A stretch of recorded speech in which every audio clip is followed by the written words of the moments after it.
नमस्कार, आप देख रहे हैं दिल्ली तक। मैं हूं आपके साथ अनुराधा तंवर।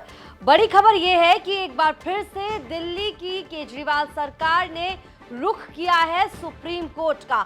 आपको बता दें कि सुप्रीम कोर्ट से 11 मई को ही बड़ा फैसला आया दिल्ली सरकार बनाम उपराज्यपाल सर्विसेज वाले मामले पर, और सुप्रीम कोर्ट ने साफ कर दिया था कि दिल्ली की चुनी हुई सरकार को ये अधिकार मिलता है कि दिल्ली में जो अफसर हैं, जो अधिकारी हैं, उनका ट्रांसफर, उनकी पोस्टिंग का पूरा अधिकार दिल्ली की चुनी हुई सरकार को जाता है। लेकिन इस फैसले के आने के 24 घंटे के भीतर आखिर ऐसा क्या हुआ कि दोबारा सुप्रीम कोर्ट पहुंच गई केजरीवाल सरकार? आपको ग्राफिक्स के जरिए समझाते हैं। 12 मई को दिल्ली की केजरीवाल सरकार संविधान पीठ के फैसले के एक दिन बाद ही फिर सुप्रीम कोर्ट पहुंची है। दिल्ली सरकार के वकील अभिषेक मनु सिंघवी ने सुप्रीम कोर्ट में बताया कि केंद्र अधिकारियों का ट्रांसफर नहीं करने दे रहा है। सुप्रीम कोर्ट दिल्ली सरकार की याचिका पर सुनवाई के लिए तैयार हो गया है। Chief justice of India DY Chandrachud ने कहा कि वो अगले हफ्ते बेंच का गठन करेंगे। दिल्ली सरकार ने 11 मई को ही सर्विसेज विभाग के सचिव आशीष मोरे को हटाने और उनकी जगह 1995 बैच के IAS ऑफिसर अनिल कुमार सिंह को नए सचिव बनाने का फैसला लिया था, जिस पर टकराव शुरू हो गया। तो 11 मई को सुप्रीम कोर्ट ने साफ कर दिया था कि दिल्ली में जो सर्विसेज हैं, यानी कि दिल्ली के अंदर जो अधिकारी हैं, उनके ट्रांसफर, उनकी पोस्टिंग का अधिकार वो दिल्ली की चुनी हुई सरकार के पास है। लेकिन जब पहला ही फैसला लिया दिल्ली की चुनी हुई सरकार ने सुप्रीम कोर्ट के इस वर्डिक्ट के बाद, जिसमें दिल्ली सरकार ने फैसला ये लिया था कि जो सेवा विभाग है, सेवा विभाग के सचिव आशीष मोरे को वहां से हटाया जाए और उनकी जगह पर 1995 बैच के IAS ऑफिसर अनिल कुमार सिंह को सेवा विभाग का नया सचिव बनाया जाए। उसी मामले पर टकराव शुरू हो गया, विरोध शुरू हो गया, या फिर यूं कहें कि नया विवाद शुरू हो गया। अब आपको ये बताते हैं कि जो सुप्रीम कोर्ट है उसने 11 मई को क्या वर्डिक्ट दिया था, क्या जजमेंट दी थी, जिसके बाद दिल्ली की चुनी हुई सरकार की शक्तियां बढ़ गई थी।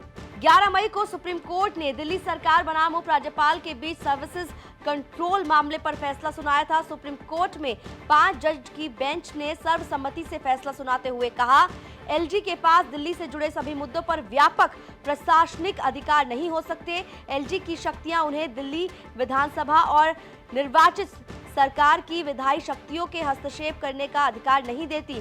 अधिकारियों की तैनाती और तबादले का अधिकार दिल्ली सरकार के पास होगा। चुनी हुई सरकार के पास प्रशासनिक सेवा का अधिकार होना चाहिए। उपराज्यपाल को सरकार की सलाह माननी होगी। पुलिस, पब्लिक ऑर्डर और लैंड का अधिकार केंद्र के पास रहेगा। सुप्रीम कोर्ट की इस पूरी जजमेंट के आने के बाद दिल्ली के मुख्यमंत्री अरविंद केजरीवाल की एक प्रेस कॉन्फ्रेंस हुई थी और उन्होंने इस प्रेस कॉन्फ्रेंस में ही ये इंडिकेट कर दिया था कि सरकार आने वाले समय में किस तरीके से काम करेगी, जो दिल्ली में एडमिनिस्ट्रेशन है उसमें क्या चेंजेस आने वाले समय में देखे जा सकते हैं। बयान सुनिए। सबसे इम्पोर्टेंट है हमें एक ऐसा प्रशासन देना है दिल्ली के लोगों को जो कि रेस्पॉन्सिव हो, जो कि जनता की ज़रूरतों के प्रति सिंपैथेटिक और कंपैशनेट हो। तो अगले कुछ दिनों के अंदर आप देखेंगे बहुत बड़ा प्रशासनिक फेरबदल होगा। कई सारे ऑफिसर्स को, कर्मचारियों को ट्रांसफ़र किया जाएगा इस आधार पे कि उन्होंने अभी तक कैसा काम किया। कुछ ऐसे ऑफिसर्स हैं, कुछ ऐसे कर्मचारी हैं जिन्होंने पिछले कुछ महीनों में, 1-1.5 साल में दिल्ली की जनता के काम रोके। कुछ ऐसे ऑफिसर्स हैं जिन्होंने दिल्ली में मोहल्ला क्लिनिक में दवाइयां बंद करा दी, अस्पतालों के अंदर दवाइयां बंद करा दी, जल बोर्ड की पेमेंट रोक के कई जगह पानी बंद करा दिया।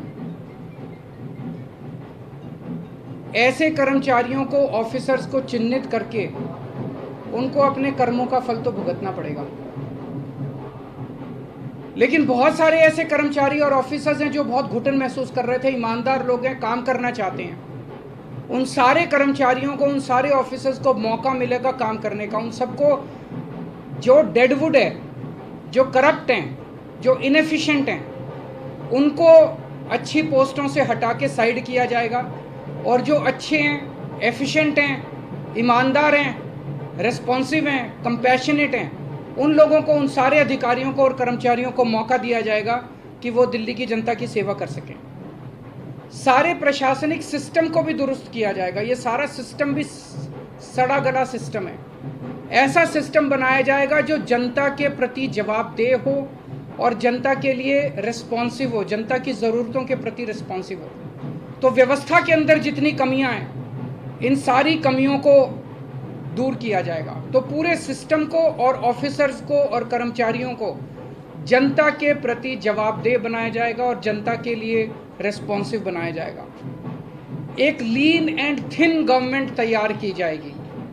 लीन, thin, responsive, compassionate and accountable government. ये हम चाहते हैं। दिल्ली, जैसे दिल्ली ने पूरे देश को शिक्षा का मॉडल दिया, हेल्थ का मॉडल दिया, अब एक ऐसे गवर्नेंस का, एडमिनिस्ट्रेशन का मॉडल हम जनता के सामने रखेंगे, पूरे देश के सामने रखेंगे।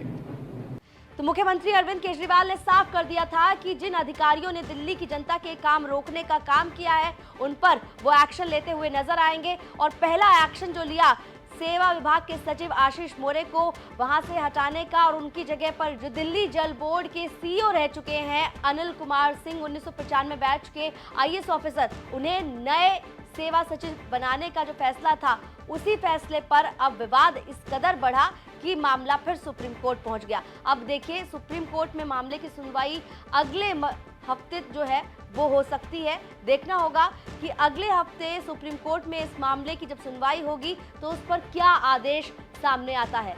दिल्ली से जुड़ी तमाम खबरों के लिए आप देखते रहिए दिल्ली तक।